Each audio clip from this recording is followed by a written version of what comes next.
Cassagredo, scrigno di tesori.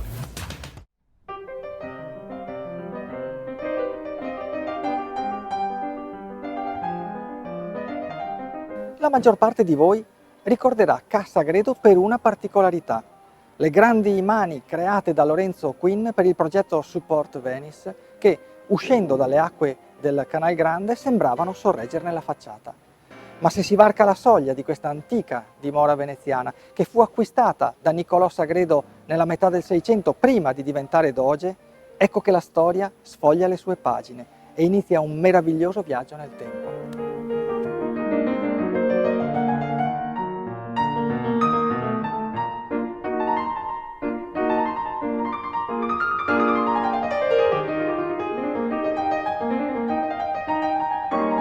Un viaggio che ci parla di Andrea Tirali, che restaurò il palazzo e progettò lo scalone monumentale, che fu poi successivamente straordinariamente affrescato da Pietro Longhi, più conosciuto come autore di piccole opere che di realizzazioni grandiose come questa.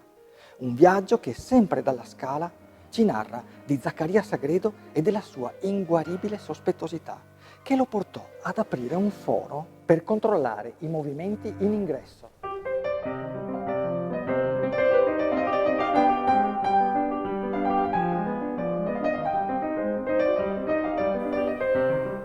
Di ciò che si può ammirare ancora oggi a Cassagredo, albergo di lusso aperto alla città per eventi culturali, è quasi vergognoso fare una lista veloce. Il grande salone del portico, il tiepolo montato su un soffitto, le camere ancora stuccate e l'enorme sala della musica, raro esempio di proporzioni e acustica.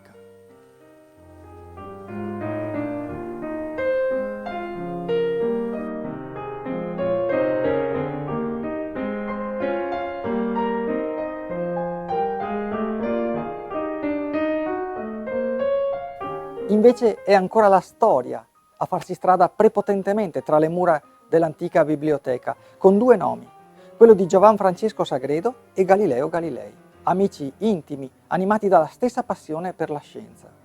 Dopo la morte dell'amico, Galileo ne eternò il nome nella sua opera più celebre, il dialogo fra i due massimi sistemi del mondo, che successivamente gli costò la Piura. Sagredo è il personaggio più intelligente, aperto e in fondo portatore delle idee dello stesso Galileo. E il dialogo si svolge nel palazzo dell'illustrissimo Sagredo, Ca Sagredo.